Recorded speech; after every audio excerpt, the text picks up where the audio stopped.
Board of Appeal meeting. First of all, let us apologize for just a little slight tardiness, but we're going to definitely get started with our meeting. It is our custom that we begin our meeting by reciting the Pledge of Allegiance. If I could ask you guys to please stand and place the flag. I pledge allegiance to the flag of the United States of America and to the republic for which it stands, one nation, under God, indivisible, with liberty and justice for all. Thank you. There we go with all public notifications. Adoption of the agenda. Everyone had the opportunity to review the agenda? Yes. I move we adopt it as submitted. Second. Probably made a second. All in favor of adopting the agenda, signify by raising your hand. Approval of the minutes. No minutes for the October, so we'll be moving right along. Item 6 and item 8. Is there anyone in here for public comment for those two items? If there is anyone for public comment, you can see the table to my left, your right. You can fill those forms out. Know that there is no public comment for item 10. All right, so we're going to move forward. And item number 6, Mr. Joe, special use permit. You can come forward.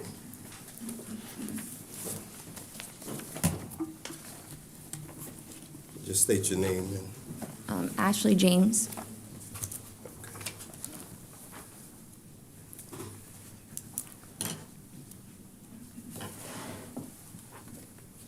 And you're here for a special use permit? Yes. And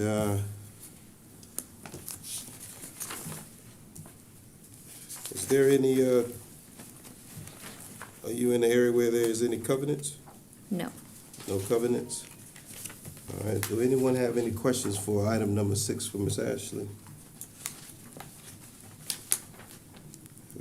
No questions? Well, Ashley, no questions for you. We're here from the county. Do the county have? Yeah, if we have any questions, we'll call you back. Okay.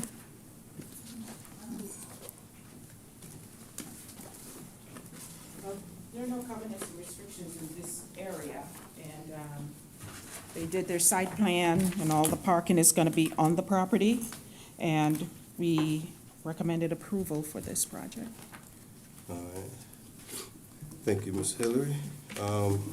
Well, we've heard from the county, we've heard from, well, Ms. Ashley came up. We have the application. Do we have any, we have that evidence before us. Do we have anyone that would like to place a motion on the floor for Ashley, special use permit? I'll make a motion that we go ahead and approve the special use permit for a short-term rental.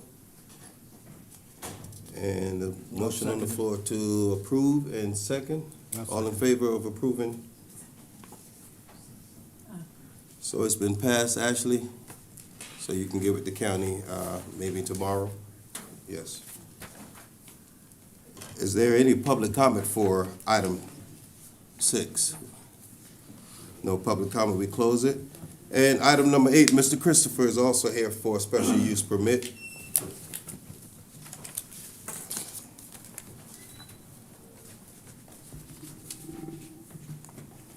Mr. Christopher, if you can just let us know.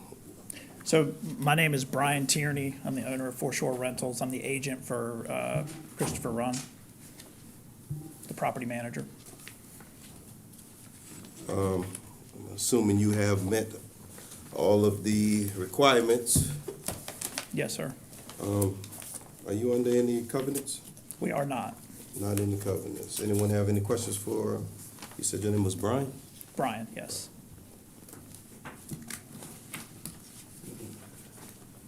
No questions for Mr. Brian. County?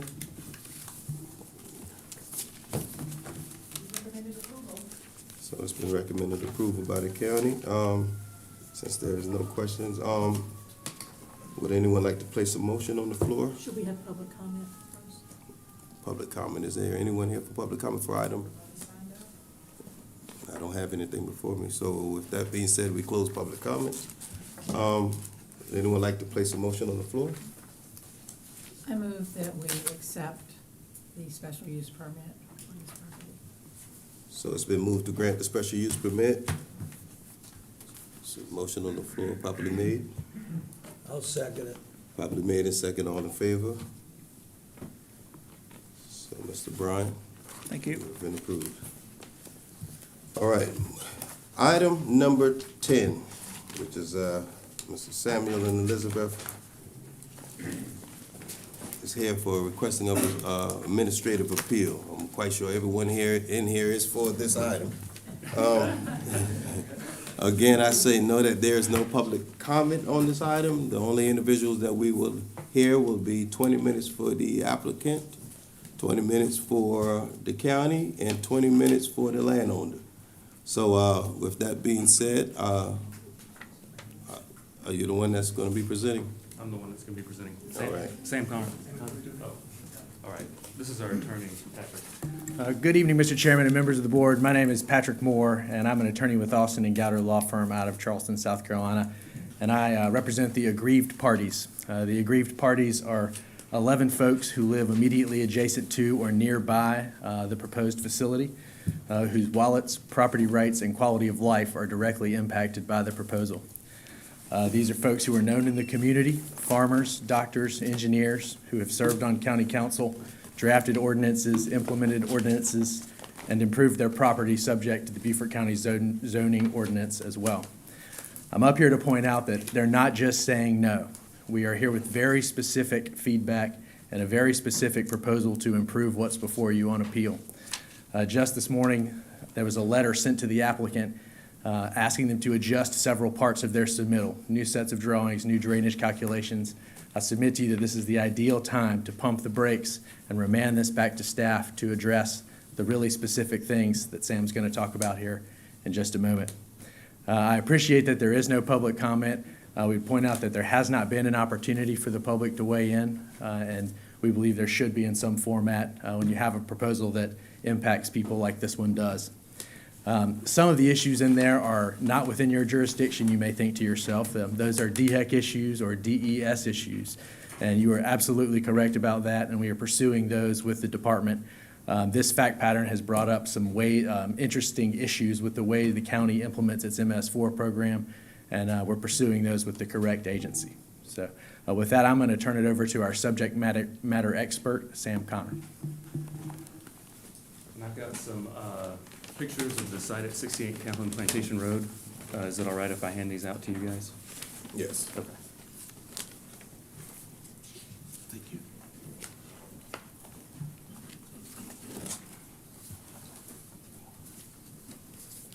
Thank you.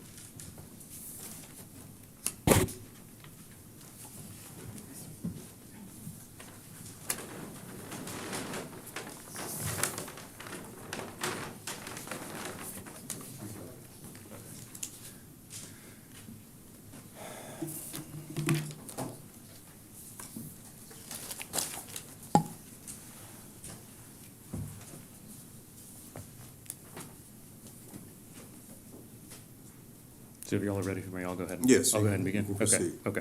First thing I want to do is explain why we're here, because through this whole ordeal, county staff and administration and our own county council representative have regarded our concerns and this appeal as a bunch of crazy family members who don't want someone to build a house and private stable next door. I'm here to tell you that this is absolutely not the case. In fact, there's already a neighbor on a property that is not a family member who has a home and a private 2-horse stable at 90 Calhoun Plantation Road, and we're friends. We have brought a conceptual site plan in front of you that I handed out that shows that 68 Calhoun Plantation Road can also have 1 horse,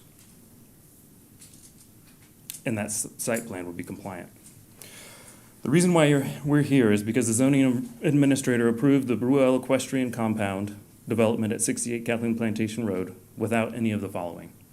Without classifying a use for the 15,000 square foot equestrian arena building, without access to the development from Calhoun Plantation Road or any other road, without calculations showing each of the 6 horses will have its own half acre, without a stormwater plan meeting the requirements of the county stormwater design manual, without a stormwater plan meeting the requirements of South Carolina Department of Environmental Services, without wastewater treatment septic system for the domestic wastewater, without wastewater treatment septic system for the non-domestic wastewater coming from the floor drains in the stable, without meeting property line building setback requirements, without controls or treatment for stormwater runoff contaminated with horse manure, without drainage easements for stormwater runoff discharging to adjacent private drainage ditches, without meeting code requirements for maritime forest preservation, without meeting tree protection requirements for saved trees, without considering design alternatives to save specimen and grand specimen trees, and without requiring the development to apply for minor development plan approval. These deficiencies are too significant to be ignored. But the fact is that the zoning administrator issued approvals for 2 zoning permits and a stormwater permit for the Bruelle equestrian compound development anyway. And that clearly shows that in this case, the way Beaufort County is administering its community development code is deeply flawed and is not in line with the spirit or the intent of the code. So that's why we're here. We're here to appeal the zoning administrator's decision to approve zoning permits 5590 and 5591 for the Bruelle equestrian compound development. And that's why we're asking the board to remand these permits. Now, do y'all have the application packet? Yes. I just want to go through those items one at a time. I'm gonna have to talk really fast to get through this in 20 minutes, so just hang in there with me. I'm gonna pause after each one to give you guys a chance to ask questions. First one's on page 3 of the packet. This is county staff approval of a 15,000 square foot equestrian arena building without assigning a land use or accessory use for the structure. Pictures of an equestrian arena are shown on page 6 of the appeal packet. As you can see, it's a very large, very tall, very well-lit open-air structure. The equestrian arena for the Bruelle equestrian compound will likely be similar, and we know it has a roof because it's listed on the site plan square footage table as 15,013 square feet of impervious lot coverage, and the plan shows footers for columns and trusses spanning the width of the building from column to column. So it will in fact be a structure, and per code section 4.2.20.d.2, each structure must be assigned a use in order to determine if it's permitted by right, permitted with condition, permitted as a special use, or not permitted in the zoning district. Buildings also have to be identified as buildings, so each building can be required to meet building placement and building form standards for the zoning district or use. Equestrian arena is not a land use or accessory use listed in code, and even though it is definitely a building, it does not meet the building placement standards for the T2R zoning district.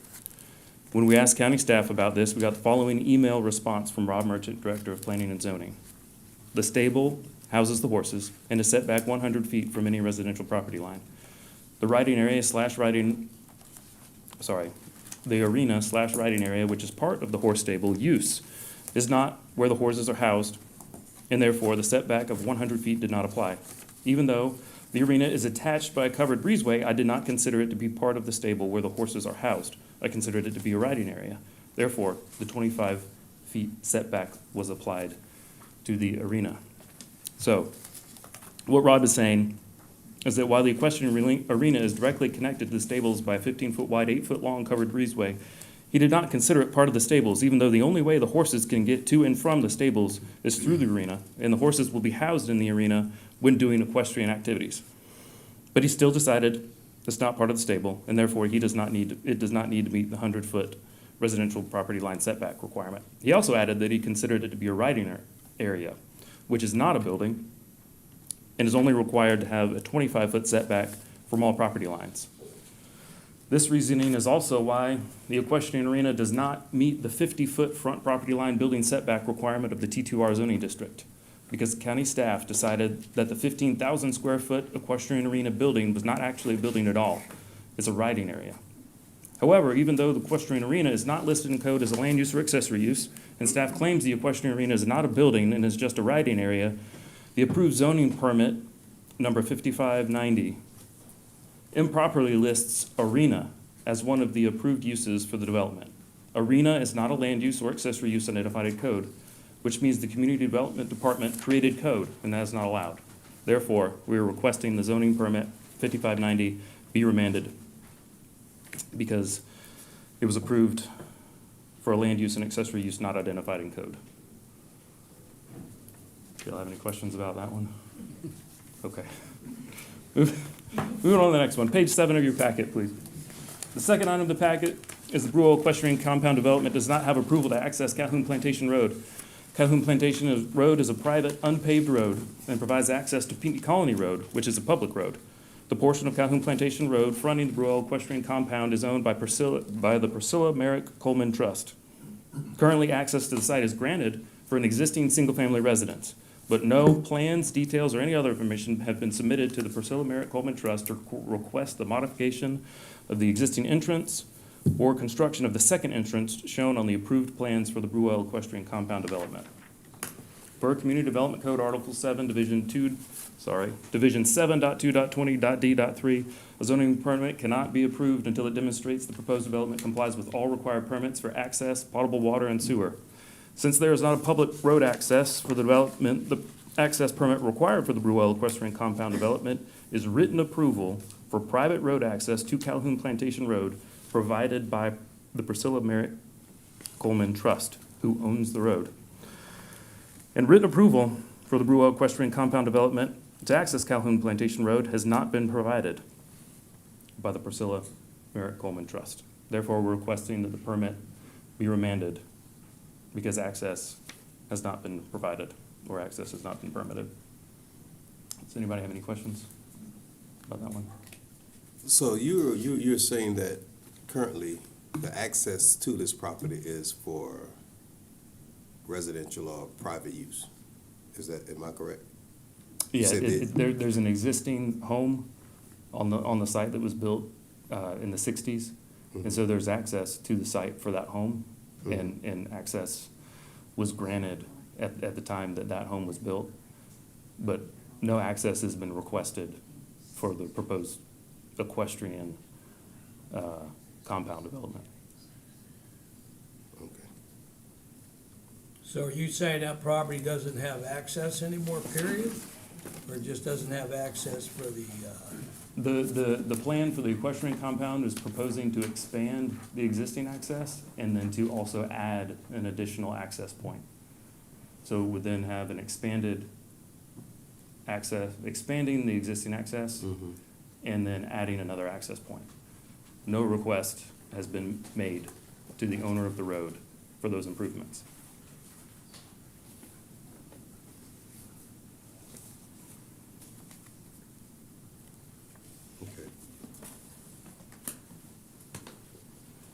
Okay. You go ahead. Okay.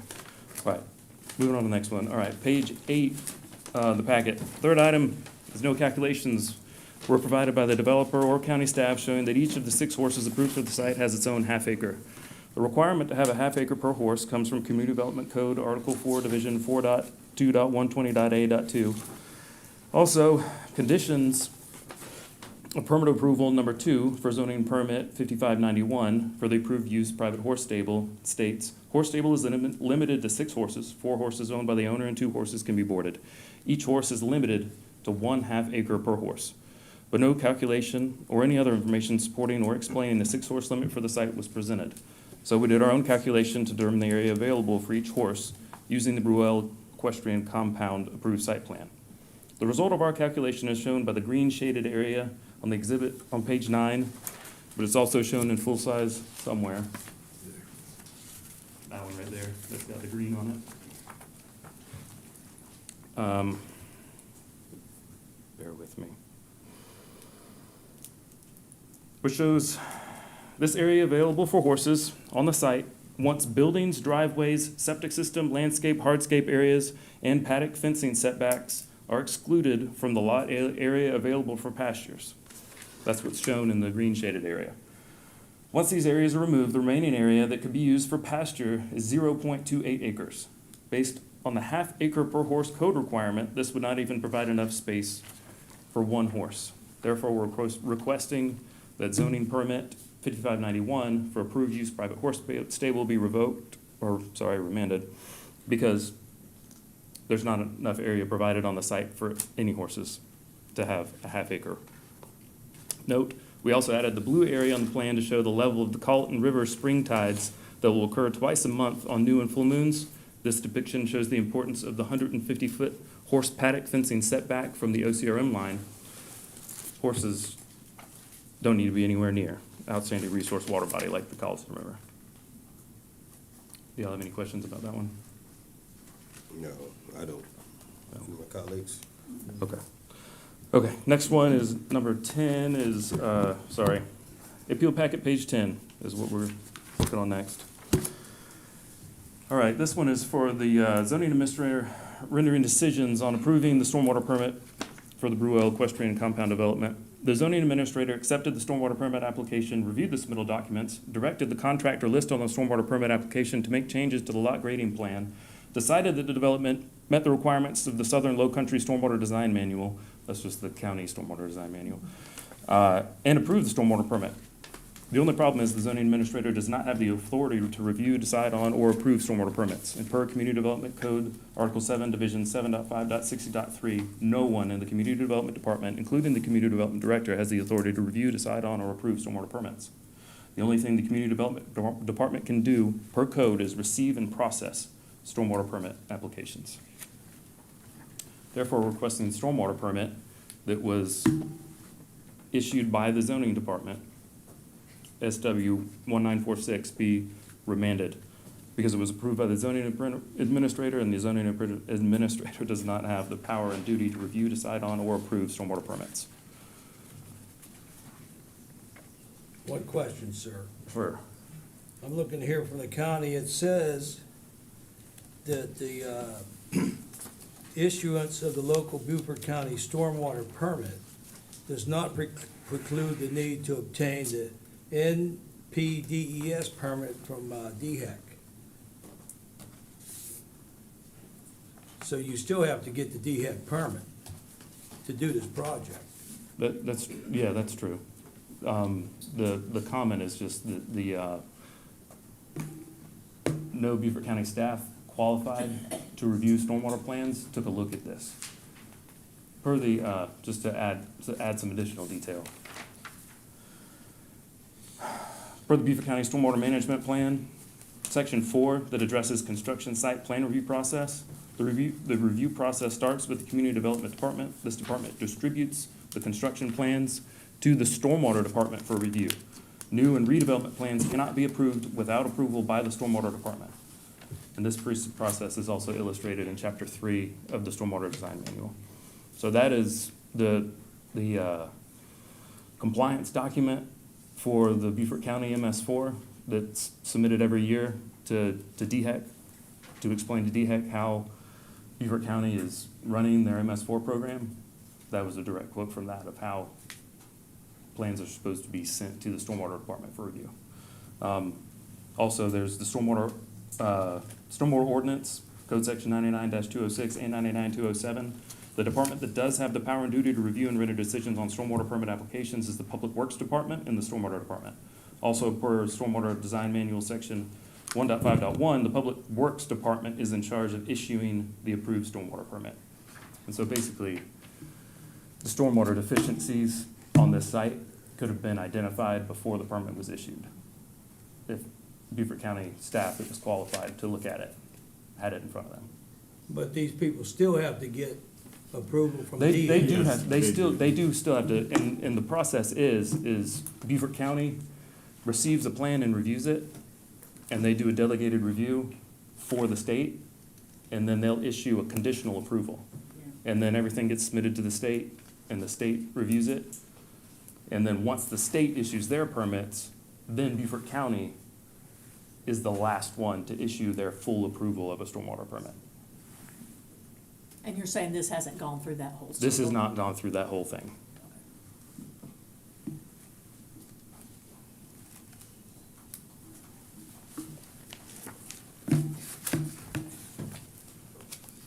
Okay, and so this next one kind of speaks to that. The next item is just a continuation.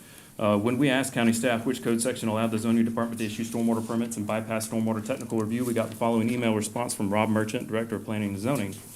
Division 5.12.20.A.5 exemptions. Agricultural activity not involving relocation of a drainage canal applies to this permit. Division 5.12.20.C on-lot volume control was applied to the permit for the house and accessory use, private horse stable. So what happened is they gave this project that is a single-family home development, they gave it an agricultural exemption from meeting any stormwater standards from the county. And that exemption came from the zoning department. It did not come from the stormwater department or the public works department.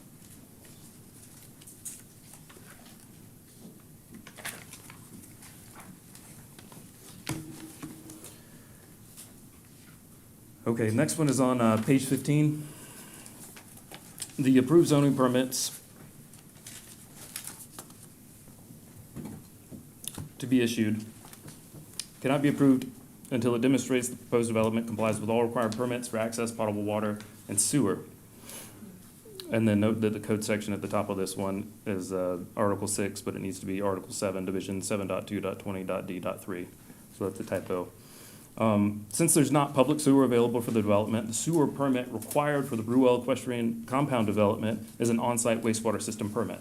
However, per an email from Beaufort County FOIA office, Beaufort County does not have the septic tank permits for the development. And we were directed to FOIA the septic tank permits for the development from the South Carolina Department of Environmental Services. So my question is, if Beaufort County doesn't have a copy of the on-site wastewater system permit in their file, how are they able to determine that the development complies with the permit? We FOIA'd the on-site wastewater permit from SCDES and found that the county zoning permit was approved on August 22nd, 2024, but the on-site wastewater system permit was not issued by DES until October 2nd, 2024. We also found, not surprisingly, that the on-site wastewater system shown on the Bruwell Equestrian Compound approved site plan does not match the design shown on the SCDES on-site wastewater system permit. The location and dimensions of the drain field, the size, number, and location of septic tanks, pump tanks, and pipes do not match the approved DES wastewater system permit. Therefore, we're asking that the zoning permit be remanded, both zoning permits. A follow-up to that one, the stables shown on the equestrian compound have floor drains in the center aisles and in the 2 horse wash stalls. These floor drains also require an on-site wastewater treatment system. Per the on-site wastewater treatment system issued for 68 Calhoun Plantation Road, the system was only sized for treatment of wastewater generated by 4 bedrooms in the house and a half bath and washer and dryer in the stable. This means that the SCDES on-site wastewater system permit does not cover the stable floor drains, and therefore the permitted on-site wastewater system is not large enough to properly treat all wastewater generated by the development, or the non-domestic wastewater from the floor drains will receive no treatment and just be discharged on site. Either scenario will result in a violation of the county illicit discharge ordinance, Code of Ordinance, Article 5, Section 99-400. Therefore, we're requesting that zoning permits 5590 and 5591 be remanded because the development will cause or allow an illicit discharge and does not have an on-site wastewater permit for treatment of all wastewater being generated by the development.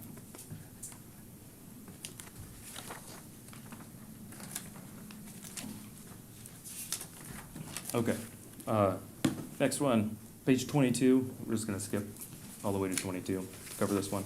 Next item is no stormwater BMPs were provided to collect and treat stormwater runoff contaminated with horse waste before discharging it to the marshes of the Colleton River. Per the county resource protection standards of Community Development Code, Article 5, Division 5.11.60.e.2, all drainage shall be diverted away from the OCRM critical line through a county-approved stormwater system employing BMPs.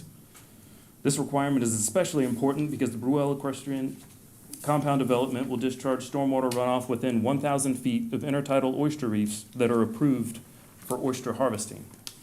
Per the approved site plan, no BMPs are provided for the collection and treatment of stormwater runoff contaminated with horse waste before discharging it to the marshes of the Colleton River. Therefore, we're requesting the zoning permits and stormwater permits be remanded because the development does not demonstrate compliance with Community Development Code Article 5, Division 5.11.60 River Buffer Protection Standards. Next one is on page 24. It's another resource protection item. Community Development Code Article 5, Division 5.11.90.a requires development in the T1 and T2 zoning zones to preserve a minimum of 70% of the maritime forest.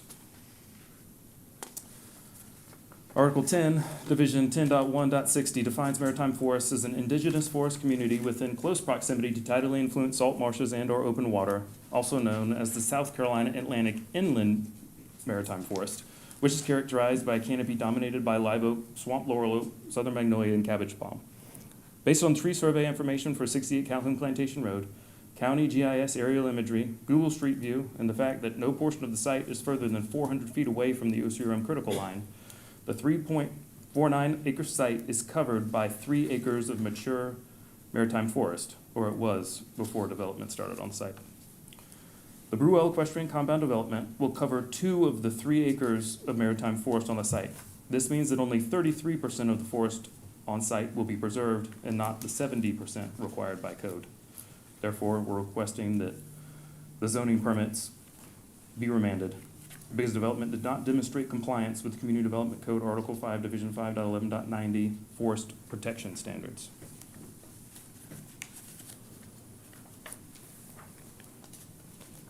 Y'all ready for me to keep going? Yes. Okay. Next one is on page 25. It's another resource protection one that was ignored. It's the tree protection standards. The approved site plan for Bruell Equestrian Compound allows the removal of 11 grand specimen live oak trees. That's tree trunk 24 inches wide and bigger. And 5 specimen live oak trees, that's tree trunks between 16 and 23 inches wide, for a total of 478 inches of live oak tree.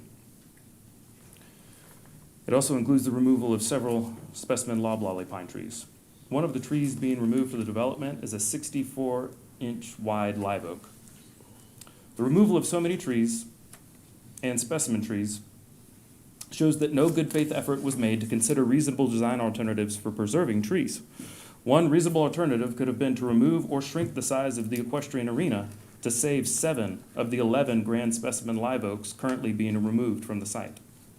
Additionally, many of the remaining trees saved are not being protected from construction activities and fill dirt encroaching into or totally covering their required tree protection area.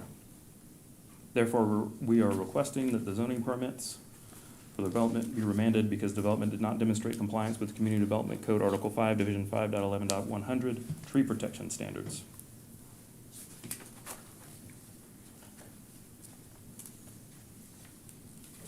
Okay, this is the last one. I promise. Okay. We believe the county used the wrong permit track to review the Bruell Equestrian Compound development. The zoning administrator pushed through the approval of the development using the zoning permit review procedure. But the Bruell Equestrian Compound development should have been reviewed using the minor development plan application review procedure. This is because even though the Community Development Code Article 7, Division 7.2.60.c exempts development of a single-family dwelling from receiving land development plan approval, a single-family dwelling development is not exempt from meeting the requirements of the Stormwater Design Manual per section 1.4.2 of the Stormwater Design Manual. And per the Stormwater Design Manual, figure 3.1, once a single-family development exceeds the threshold of adding greater than or equal to 5,000 square feet of impervious surface or disturbs greater than or equal to 1 acre of land, it is required to develop a stormwater management plan. This means that because the Bruell Equestrian Compound development exceeds this threshold, it is required to develop a stormwater management plan, meeting the requirements of the Stormwater Design Manual. Now this is where it gets interesting because per County Stormwater Code, Section 99-211, the process for reviewing a stormwater management plan for compliance with the requirements of the Stormwater Design Manual is through the development plan review process. So now we have stormwater code requirement for a single-family dwelling development to be reviewed through the development plan process, and this is in direct conflict with the Community Development Code exemption of single-family dwelling developments for the development plan review process. This means we must consult Community Development Code Article 1, Division 1.4.20 on how to resolve the conflict. And this code section states, if a provision of this development code is inconsistent with another provision of the development code or with a provision found in other adopted codes or ordinances of the county, the more restrictive provision shall govern unless the terms of the more restrictive provision specify otherwise. The more restrictive provision is the one that imposes greater restrictions or burdens or more stringent controls. Following this guidance, and selecting for the provision that imposes more stringent controls results in the requirement to send the Bruel Equestrian Compound development through the development plan review process per the Stormwater Code requirement. Since the development does not meet the requirement for being a major development plan, it automatically falls into the minor development plan review procedure category. Therefore, we're requesting that the zoning permits and stormwater permit for the development be remanded because the development did not follow the correct application review procedure.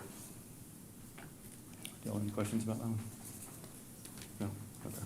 So in closing, is the opinion of the aggrieved parties that all these review errors, review oversights, and code misinterpretations cannot be cured by asking the applicant to make some simple changes to the plan.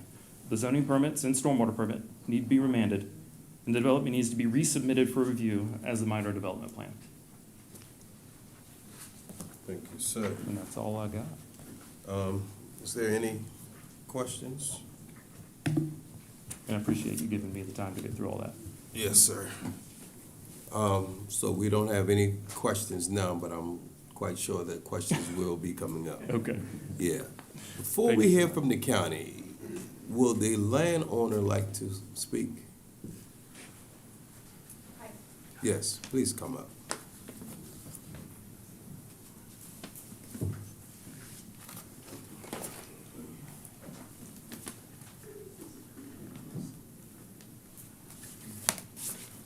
You can state your name and. what it is that you My like name to is say. Diana Burrell. Can't hear you. My name is Diana Burrell. Yes, and I just actually, if you wanted 20 minutes or some time to say something on this case, I mean, you have this opportunity to, if you choose to. Sure. I am looking to build my primary residence with a barn for private use and an arena to train. I would be one of other neighbors living in that area in their primary home. And I own 5 horses. I have worked for many years. Like most of us, I was fortunate to sell my IT company, and now I train because it's been my passion for my entire life. So this is not a new venture. It certainly is not a business venture. Anybody who has half a brain knows that you can't go into horses and make money. It's a black hole.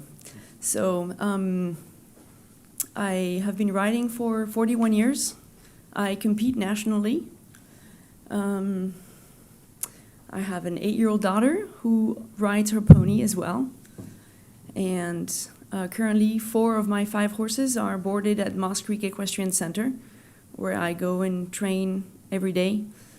With regards to the size of the arena, if any of you watched the Olympics this summer, the regulated standard dressage arena is 20 meters by 60 meters, which is the arena size that I use and any other dressage rider worldwide uses to train to compete in that discipline. Okay. Thank you, ma'am. Good? Any questions for the landowner? Do you train other people's horses also? No, ma'am. I just ride my own. That's plenty. And you said you have 5 horses? Yes. Okay. One is in training in Greenville, actually. He's with a trainer. And the other 3 I train, and then the pony, he's too small, so my daughter rides him. Thank you, ma'am. You're So welcome. we hear from the county? Mr. Chairman, my name is Kevin Dukes, and I've been retained by the builder on this who actually went through the application, and I might be able to provide some light onto some of the issues that were brought up before. And as we were going through that, I was listening to that, and quite honestly, a lot of it was not true, but most of it, I think, is important to point out as specific to one thing. I think that. Hold on a minute. Who, you are Kevin So, Dukes and you are with? Kevin Dukes, and so the Coastal Signature Homes is the applicant in this process. They're going to build the house, and they've put together all of the plans for Miss Bruel. Okay. And so- We're the I- ones that applied for the permit, and we're the ones that the county's been communicating. Right, so in order to hopefully provide some better information as to what actually went into the permit, what's been asked for, we would like to provide the board with that information. Okay, you can proceed. Thank you. So I think it's, from the standpoint of what we just heard, I think even the appellant's attorney stated that a lot of this is not within the jurisdiction of the ZBOA, and there was a lot of information given with regard to DHEC and other requirements, and that certainly, as they've pointed out, that they intend to proceed, and that's certainly their prerogative to go through that process and to proceed with the proper procedures through DHEC. So I'm not going to address those specific issues. A lot of the stormwater and a lot of the other requirements that were discussed, they pulled out parts of the code. A lot of those were reliant upon commercial development. And I think that a lot of their claims tonight hinge on this issue, and it's in their application that this should be considered or interpreted to be commercial development. I think that's clear when they say that they are trying to create, they claim the county is trying to create code and add accessory uses which are not in the code by adding in this arena or dressage facility. And so that's where we get into this. They claim that, and they've referenced that, and they tried to move into the commercial context, and that's just clearly not the case. I mean, hearing from Ms. Bruel, this is purely a residential, solely to be used by her and her daughter, and that's the purpose. There's not going to be a commercial component to this. And this is about a couple of things, the largest of which is control over this property. And these properties that are in this area have been devised through one family for a very long period of time. One of those family members at one point in time decided to sell their property, and that's the property we're talking about tonight. And so this is about control and the surrounding owners deciding what they would like the property to be used for as opposed to what the code allows on the property. Keep in mind, we're here tonight without public comment because this is a by right development. This landowner is entitled to develop her property pursuant to the code as she is doing. And now they've used this process through the ZBOA and interpretation to try to sidetrack that.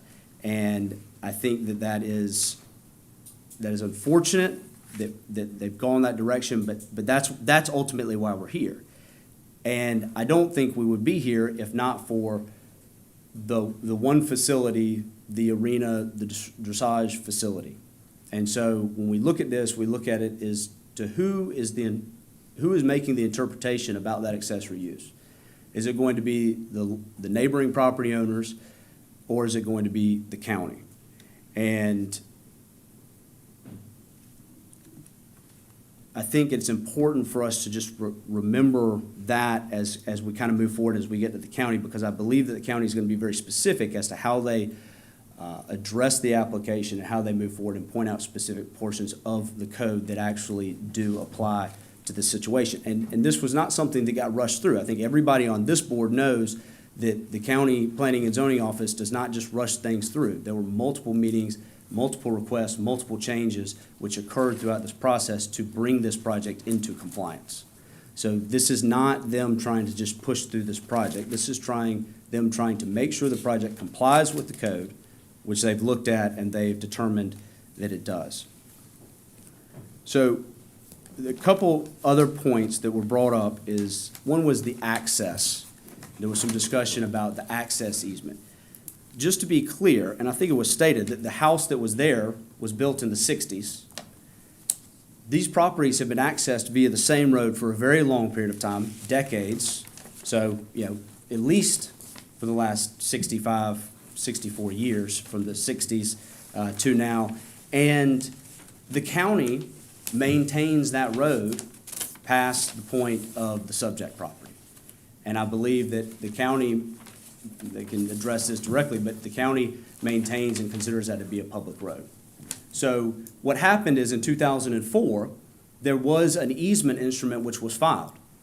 That easement instrument was signed by one person, a grantor, the trustee who was referenced earlier.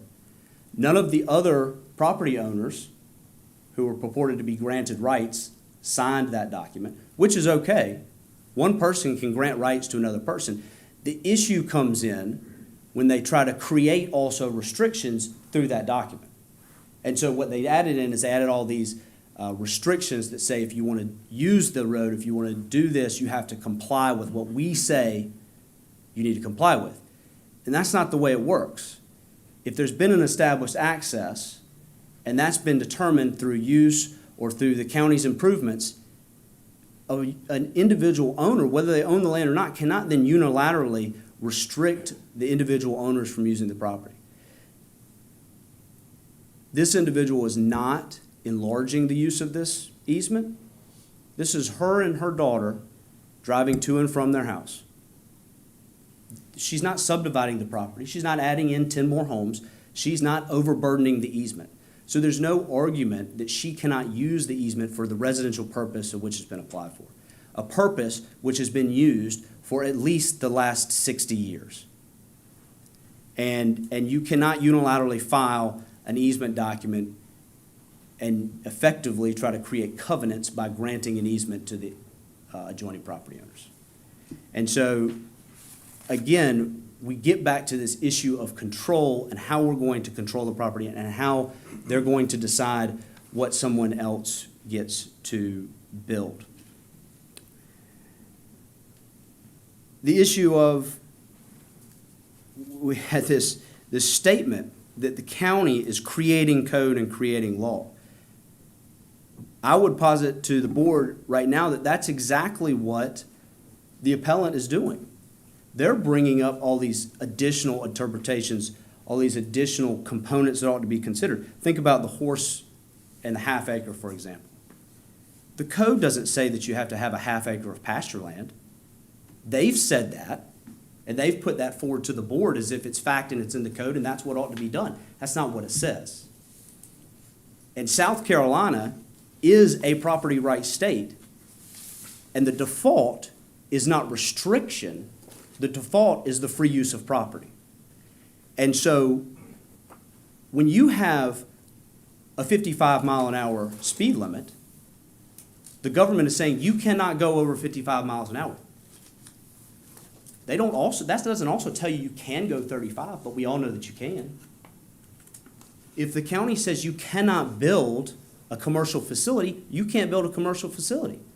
But if they allow a residential house, you can build a residential house within the restraints that are specified in the code.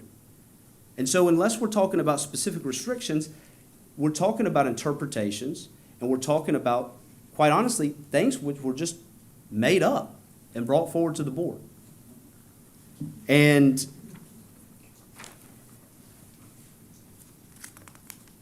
similarly,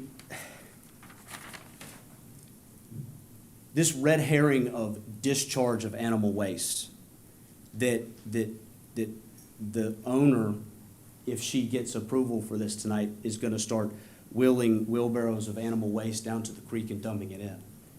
It's absurd, and also we have to consider as a baseline that the property will be used in a legal way. They're asking the board to consider the application under the assumption that the owner, when she gets the approval and builds this, is going to violate the law. And that's just, if she does, and she has a permit, she doesn't build it pursuant to that permit, then actions can be taken about that. But on the front end of an approval, we cannot assume that an individual is going to violate the law if they get the approval. We have to wait to see, and that's the way that it is. And I think that in closing, I would read a correspondence from Elizabeth Connor to my client, and I think this brings together exactly what I've been saying, which is that she states in talking to the builder at the property after a meeting they had, she says, before you submit any plans or move forward, you are going to have a meeting with Mary Connor and Priscilla Coleman as a deliverable to me at this meeting. You will also include how the site plan will address all domesticated animal product, ensuring that it will not be discharged onto my property or the adjacent waterway where my children and family's health, safety, and welfare will be directly and negatively affected. They want to control the permitting process. They want the builder to submit their plans to them to make sure that they agree with it and that it complies with their standards. And that's not what's required in Beaufort County. Thank you. And I'm happy to answer any questions, and the builder's happy to answer any questions about specifics of the project or the build or anything else that's come up.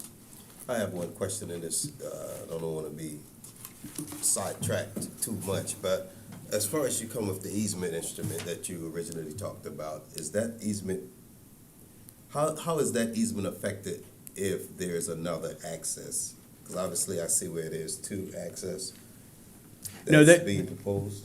Yeah, so there is no other access to this property except for this road. It's bounded on two sides by property owners, the marsh on one side and the road on the other side. So that is the only access available to the property. Okay, And I don't know if. so And maybe the this question, doesn't and go up the, to the street then. Okay. Okay. Is there any questions for the landowner? Thank you, sir. thank you.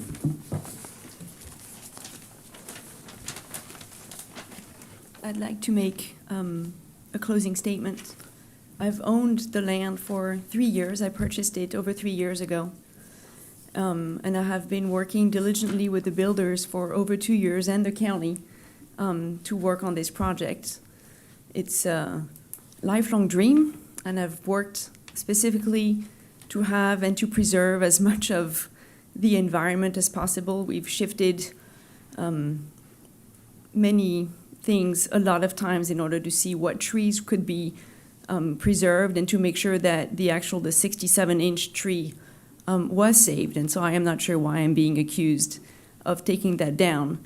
But since we go into things that I'm accused of, I have been accused now by these aggrieved parties of wanting to poison their children.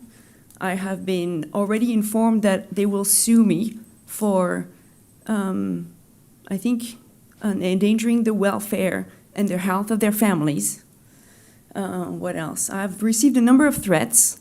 Some people have had to be removed from the property by the police several times. And so when our attorney says that it is about control, I would definitely say that there is something to it. As you can hear from my accent, I am not from around here. I didn't grow up in South Carolina, but I have been a Beaufort resident for over 8 years. My daughter was born in Charleston, South Carolina, and I have been living in Hilton Head and Bluffton for 9 years now. Thank you. Thank you. Now it's time for the county.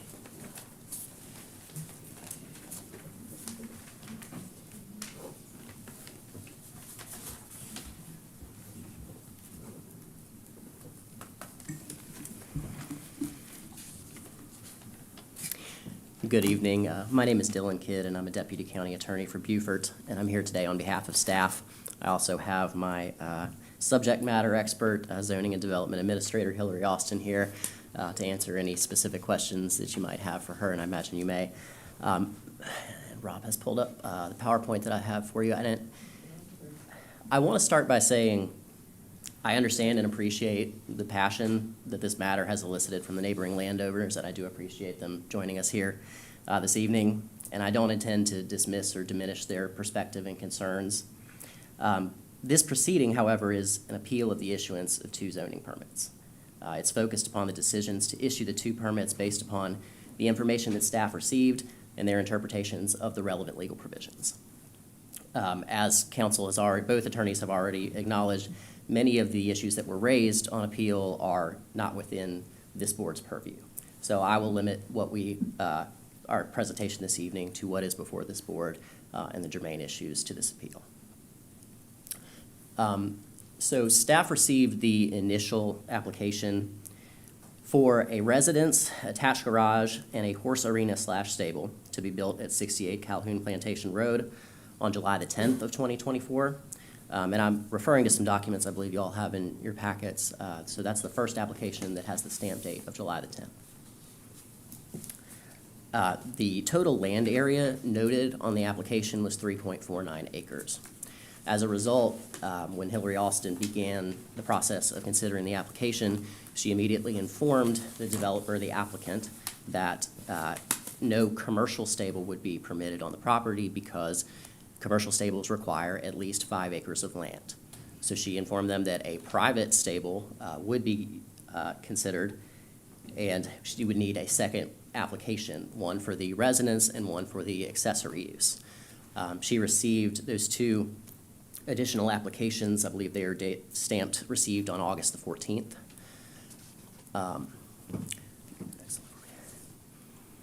So those project names were the Bruell Residence and the Bruell Accessory Use.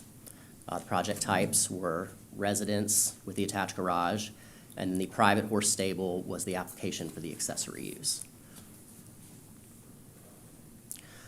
At that point, staff determined that the primary use sought was a single-family detached unit under Division 3.1. And they also determined that the accessory use would be an agricultural support services, which is also under Division 3.1. Notably, also under Division 3.1, a commercial stable is one of the land uses contemplated.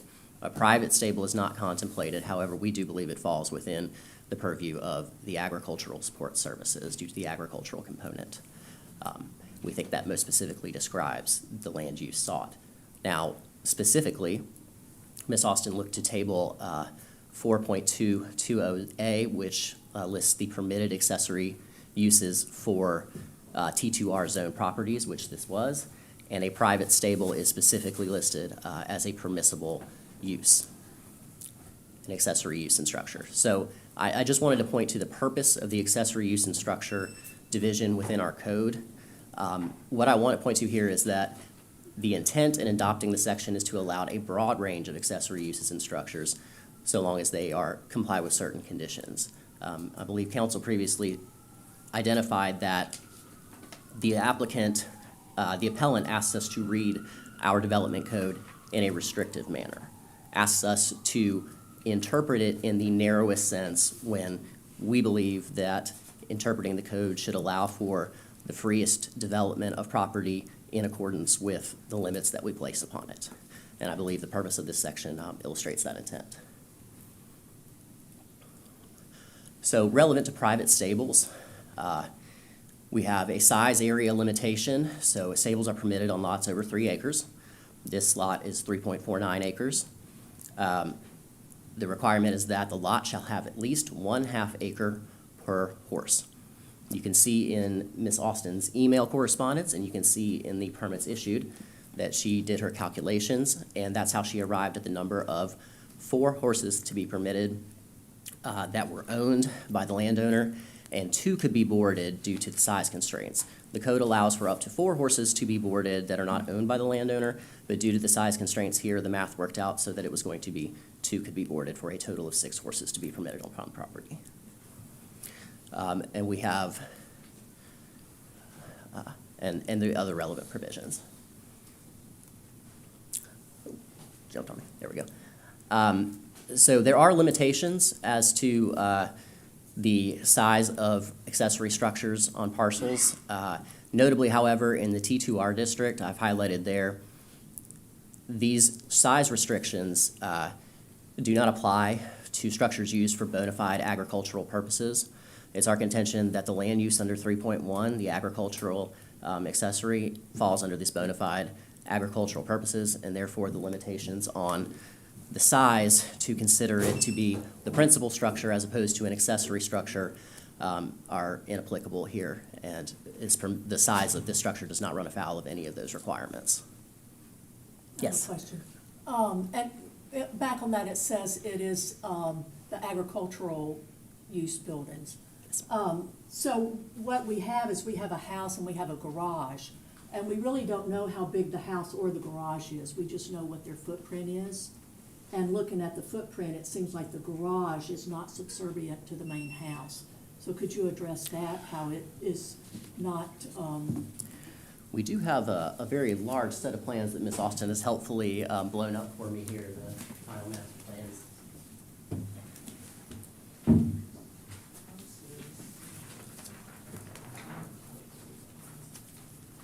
but what this says is just the footprint. It doesn't show us what the square footage of the building is. And my understanding is that a accessory building can only be 30% of the square footage of the main house. And they added the breezeway. There was a change to the code that added, if you add a breezeway, Is considered part of the house then. it becomes a part of the house. And that's what happened with the setback. They started that out as a detached garage. It was too large. And then they came back, and a detached garage can be 10 feet on the property line. Okay. They came back and they said, oh, we're just gonna put the breezeway in and make it a part of the house. So that's why,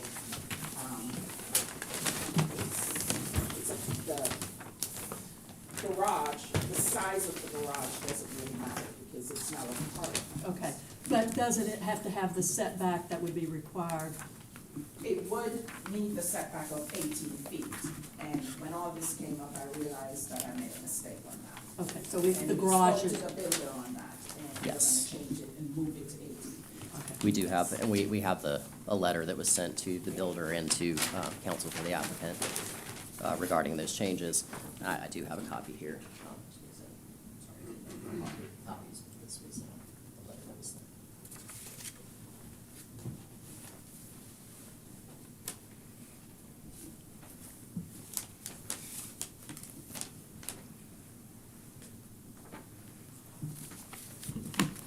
And I did want to clear up a couple more things that were mentioned, one of which was the access issue. And we do, Ms. Austin corresponded with the county's right-of-way manager, Ms. Patty Wilson, and asked if Calhoun Plantation Road is a county road.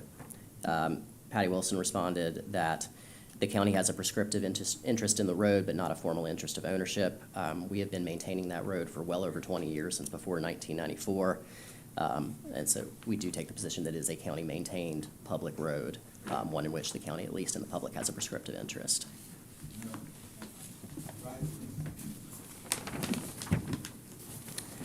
All right.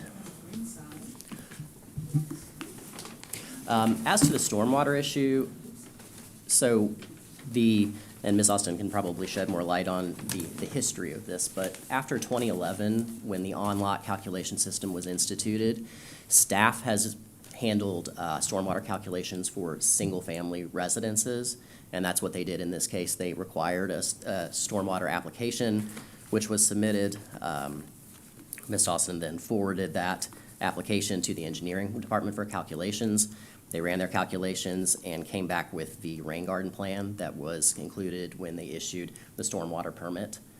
So they followed everything that was required of them on that front. There was some correspondence, I believe, that the Connors had discussed being told that an agricultural exemption had applied at one point. An agricultural exemption would have been applicable for the accessory use, but it wasn't utilized because the entire property and the characteristics were included in the stormwater calculations that were done by the engineering department. So I wanted to clear up any discrepancy there. It would have been eligible, it was not applied. Every consideration, every characteristic of the property was factored into the calculations that engineering did. So you're saying that staff could actually sign off on the stormwater? We have, they did sign off on the stormwater, and we also have, and I don't know why it was not produced with the response to FOIA, but we do have documents from DHEC as to the approval of the septic system and the drainage system as well. I have that here. Just add that staff, the zoning department, and the planning department has been signing off on stormwater permits for single-family homes and their accessory uses since 2000.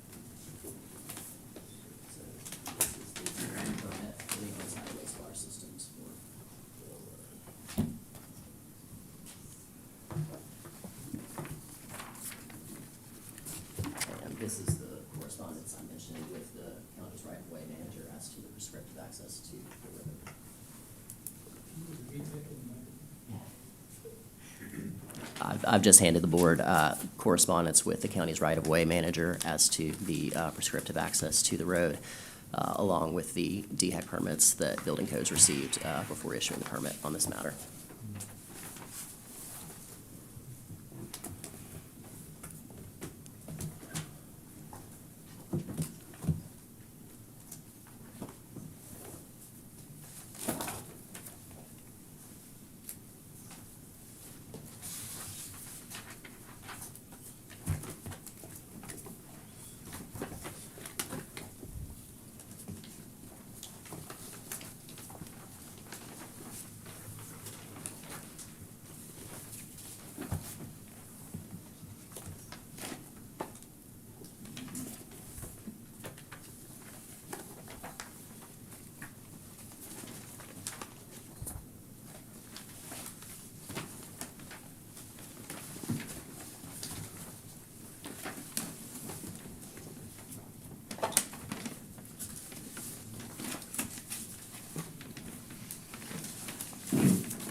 Ready to finish?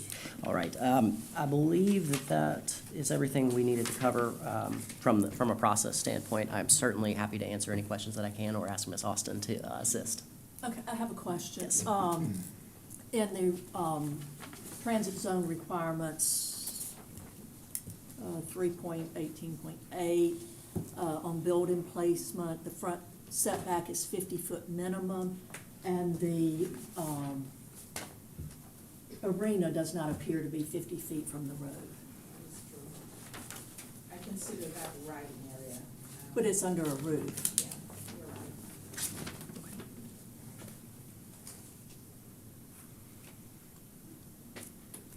And it's connected to the stable, so it's, I mean, if we say garage is connected or one building, then it seems like the equestrian connected to the stable is the same.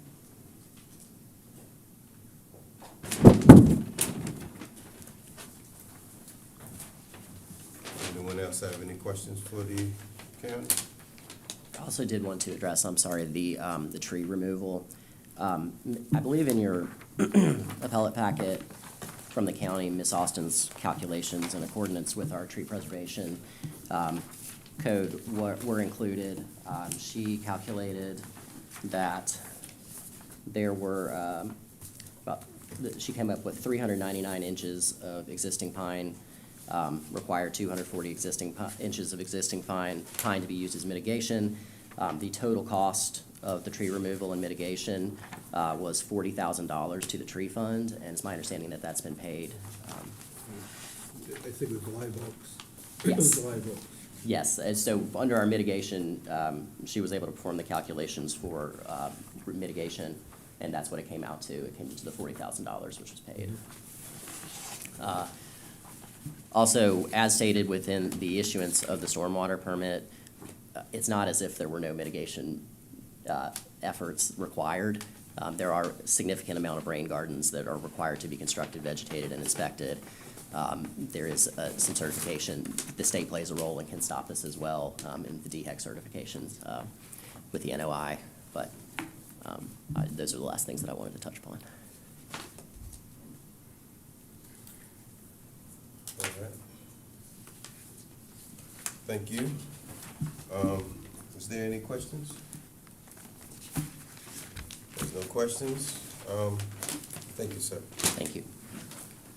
Well, ladies and gentlemen, based on 7.3-70 on the appeal, maybe we'll just take a moment to look at the requirements for the appeal. That way we can make a sound decision. And with, what do you call it?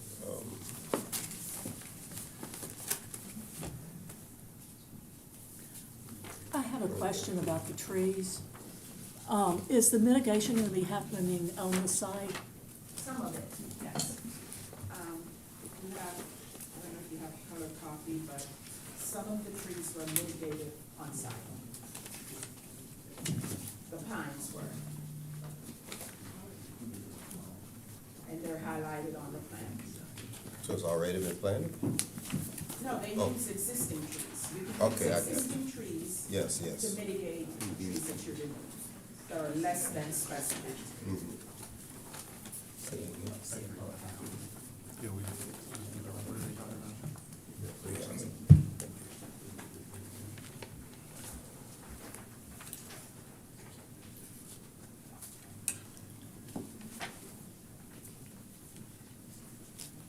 Ladies and gentlemen, I guess we need to see if the county erred in error or they didn't. So however we do this, make sure that we have legitimate finding of facts. Mr. Chairman, your rules of procedure require that you allow the parties to have a 10-minute rebuttal period, and that way it's the last, the last. Yes, sir, you're right. So would you like to have a 10-minute rebuttal?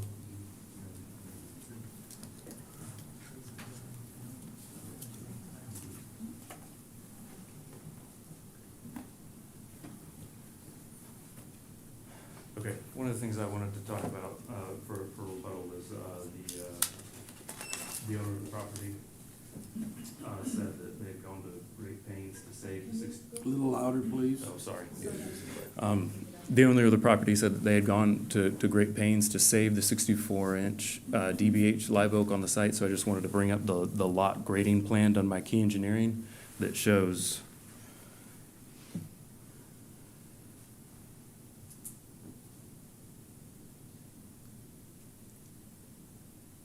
I just had to find it.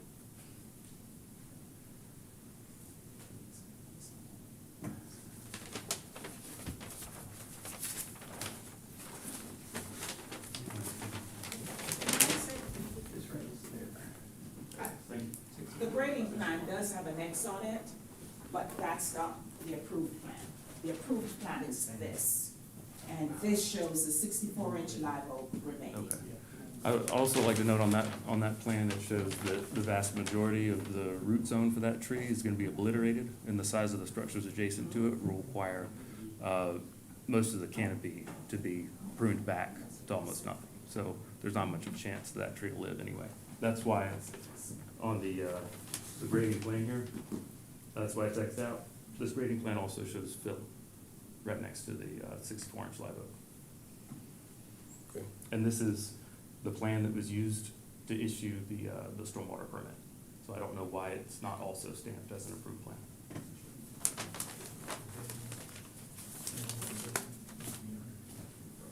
Okay, yeah.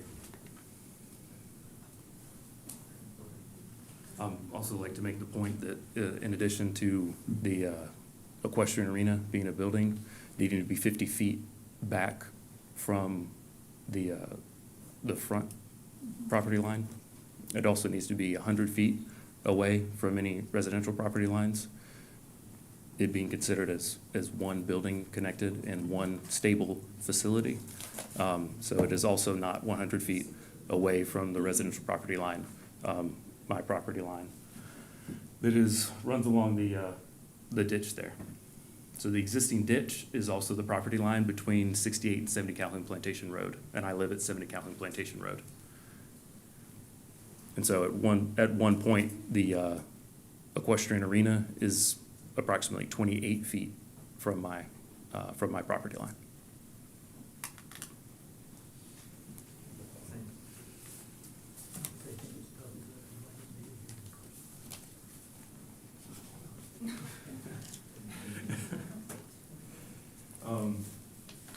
Also, I don't know if the county staff, I'm confused whether they think it's a public road or not. I know that the county does not own the road. The property is privately owned. But in addition to that, an encroachment permit was not issued by Beaufort County. If they think it's their road, then they should have issued an encroachment permit before the zoning permit was issued. What color is the sign on that road? It's a green sign. Okay.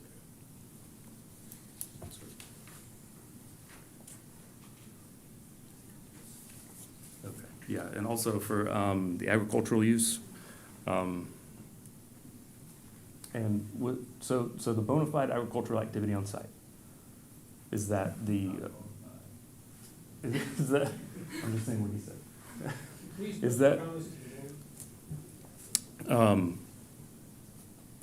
The bona fide, if there's a bona fide agricultural use on site, and that bona fide agricultural use is happening inside the equestrian arena, and that's why the horse stable and equestrian arena, that the use identified in code that is a bona fide agricultural activity of stables is a commercial stable use, and that is in the land use tables under the land use heading agricultural is commercial stables. So I just wanted to make that point. So it's a, it's a private use stable that they're saying is agricultural, but then when you look at code under agricultural uses, the only stable use that's agricultural is commercial stable. So, could I just, I'm the wife, we're in a great party. So about the stable and this, sorry, a lot of buildings. This one being one bona fide agricultural use, 'cause we went back and forth with this a lot, because there's in code, a private use stable and commercial stable, right? It's only one or the other. So if you go to the land use for agricultural and bona fide agricultural use, the only one there is commercial stable. And that's what is used for training and using all those kinds of facilities, which is what the owner intends to use it for, which is totally fine, and we all agree. But for that to be used, an appropriate land use in the commercial stable, the site has to be 5 acres. So we're saying that it's a commercial stable and it's used for training, and everything under the land use under commercial stable is what's being used to explain this building, but we're just calling it a private stable. And so we're building a commercial stable with the arena and enough horse stables and all those good things, right? But the site lot is just too small. So that's why we're not calling it a private, or I'm sorry, that's why we're not calling it a commercial stable. But the activities used under a commercial stable, like if you look at it in code, is training and doing all these sorts of things. But that's not allowed because the site is less than 5 acres. So the bona fide agricultural use can't be used on a site less than 5 acres. That's where our confusion has come from, and we've been trying to figure it out, because the stable that you're looking at, I mean, this whole thing combined is 20,000 square feet, and we're saying it's an accessory use private stable. Oh, I'm sorry. We're saying it's an accessory use private stable, but the whole thing is twice the size of the house and garage combined. 2.7 times the size.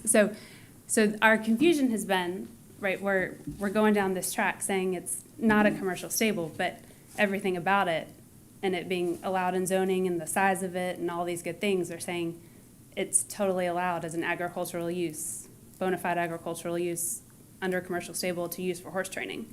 But horse training is not allowed on private stable use because the lot is too small.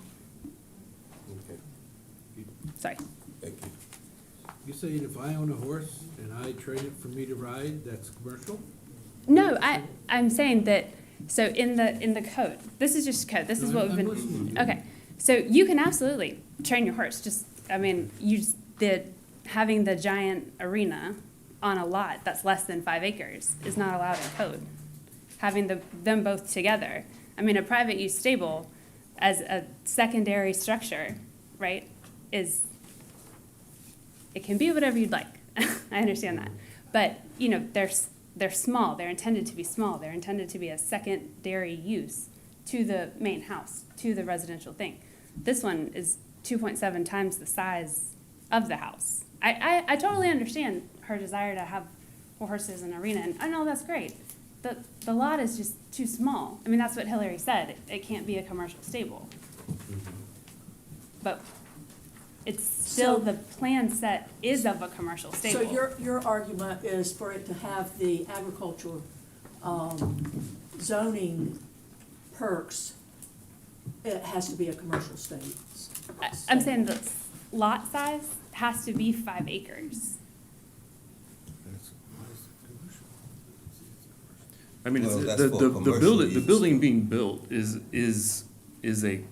it's a commercial stable facility, is the building that's being built. I mean, the word, It's we're just- using the word commercial stable because that's what code calls it under the Correct. land use. is Regardless, commercial regardless of stable. how the building's being used, we're referring, it's a commercial stable facility, it is that size. I mean, if it's- And these buildings are, that is what they're used for. But in order for the building to be that big and not have to be subordinate to the primary single-family residence structure, the county's interpretation was that it can be this big because it's a bona fide agricultural use. But private horse stable is not listed as a bona fide agricultural use in code. Commercial stable is, but not private stable. Private stable is listed as an accessory use to a home, and that has to follow the rules of being subordinate to the primary and principal structure on site, which is the residence.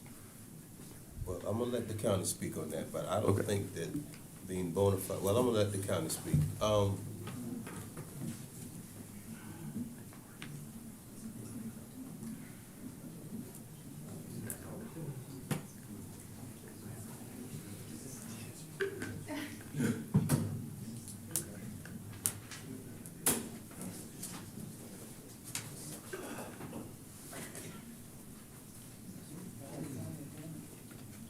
If you look at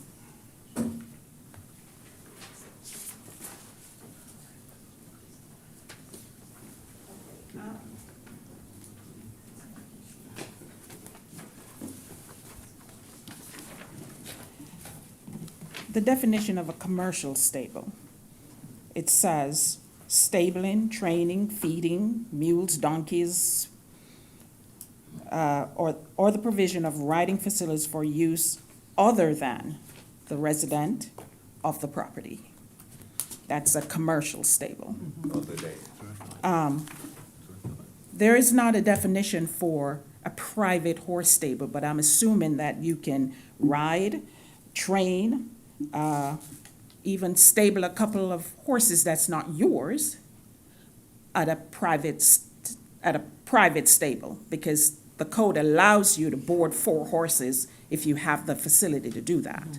So you may not be able to train other people's horses or do anything like that, but you can train your own. So that's, to me, that's a private horse stable. The definition in accessory says, except for T2R district. And then it says, in the T2R district, except for structures used for bona fide agricultural purposes. What? Okay, except for structures used for bona fide agricultural purposes. Commercial stables falls under agriculture. I'd like to know where private horse stables should fall. Isn't that agriculture? Can somebody answer that for me? What do you, it's not agriculture? It's not an agricultural use? It's not a stable? You can't have 2 primary uses for the. We're not doing 2 primary uses. And I'm not gonna argue with y'all. I'm sorry, I shouldn't even have asked you a question. So, the reason why this structure is so large is because in the rural zoning district, stables are considered agricultural support activities, and that's why I did not put a size on it. And that's the bottom line. And the code says that. So unless I interpreted a private horse stable is not a agricultural support service, then maybe we can change the ordinance and put it where it belongs. my concern is that it's considered part of the stable and that it's not meeting the side yard And setbacks. I understand that, and that's fine. We can tell them to take the walkway off and leave it a structure by itself. And it'll be the riding area. It's a covered riding arena.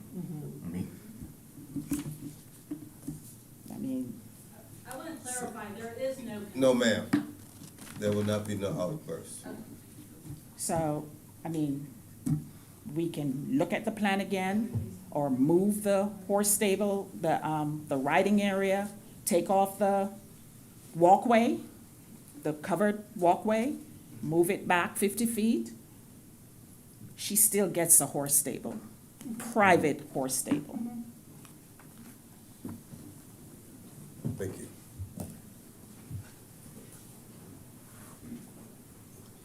I'll answer any additional questions you may have. I did want to note, I missed one slide. For the maritime forest preservation, exempted for single-family homes, the same as to design alternatives. And as we said, we've been working with the applicant, and we corrected the garage setback issue by the letter that I handed up to the board earlier this afternoon, so. Thank you. All right, thank you. Well, ladies and gentlemen, we have this, we, couple minutes, man, we gotta move on. Okay. Go ahead. Okay, all right. I just wanted to speak to the maritime forest preservation. It's exempt for single-family units, but then there's a lot of talk about the equestrian arena and stables being agricultural use. So then this maritime forest preservation, what they're saying, it's not exempted. Is it exempted for agriculture? Would be my question, as well as the design alternatives. And I'm still concerned that I just ask you to make a determination on the equestrian arena actually being a building, so that it can meet some sort of standard in code. Because right now, it doesn't meet any standard. Thank you. All right.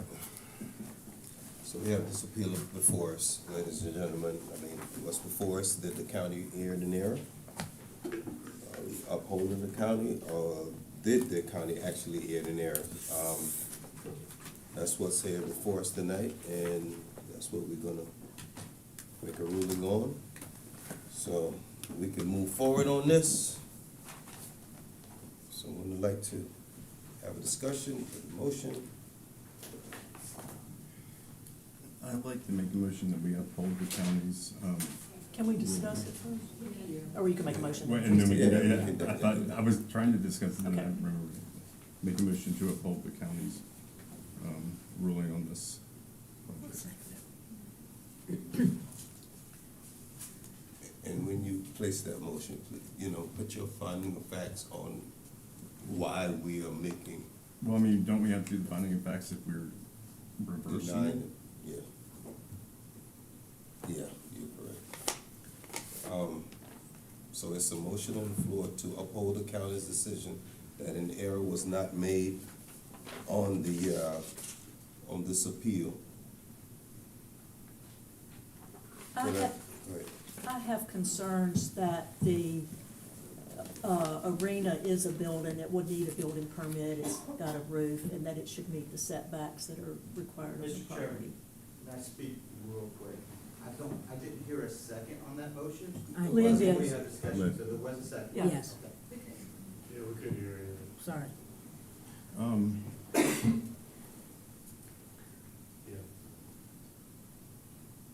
Were you finished? Yeah, I just said that I think that the arena should meet the setbacks from the front property line and the side property line because it is a building. And we can definitely, and I agree, we can definitely make that condition into this, that it does meet the setbacks. The accessory that's, that's allowed with the horse stables, it does not house the horses, so, it's at a minimum of 25 feet for any accessory building that does not house the horses. No, it's a 50-foot from the street in T2. No corral or riding arena shall be permitted within 25 feet of the property line. But a building has to be 50 feet. And I say Right, the right, arena, that's I mean, if it didn't have a roof on it, it wouldn't be obviously it wouldn't be a building. But with the roof on it, it's a building and it should be 50 feet. That is correct. So it's a motion on the floor to uphold the decision, the county's decision that there was not an error made, and it's been properly made in second. All in favor of upholding the county's decision? Signify by raising your right hand. Any opposed?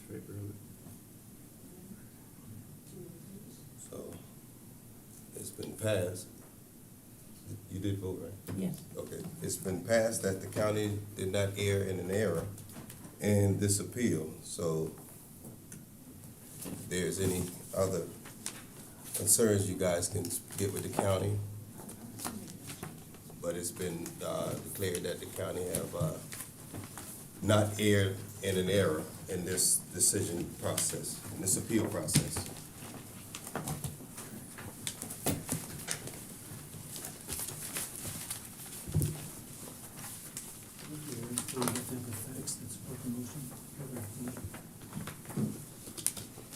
Motion contain at a minimum of finding these facts with the members making the decision.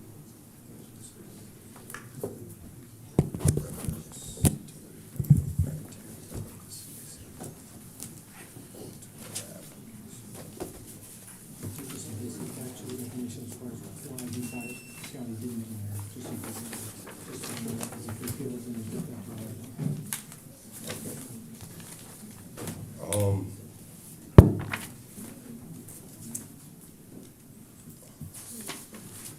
Mitchell, Yep. so if you wanna put this in your motion based on why do we think the county did not err in their basic facts? If you wanna. You mean like highlight each issue in this book that they say is, I mean, I think that it, I can go through and I believe that the county, I think it was,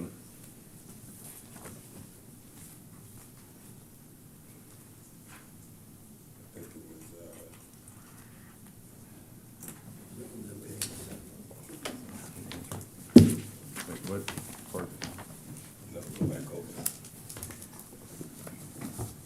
I mean, we could Just a couple. go, We could all, first and forward.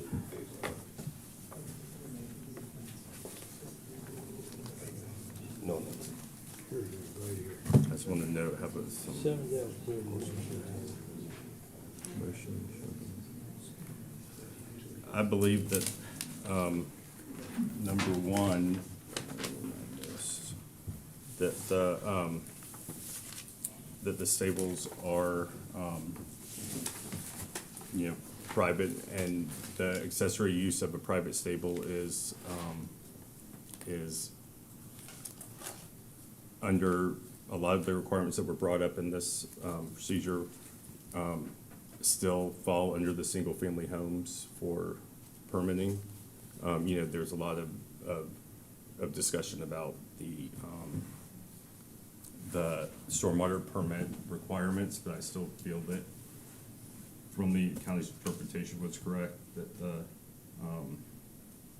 stormwater requirements do fall under the state, remain under the single-family homes. The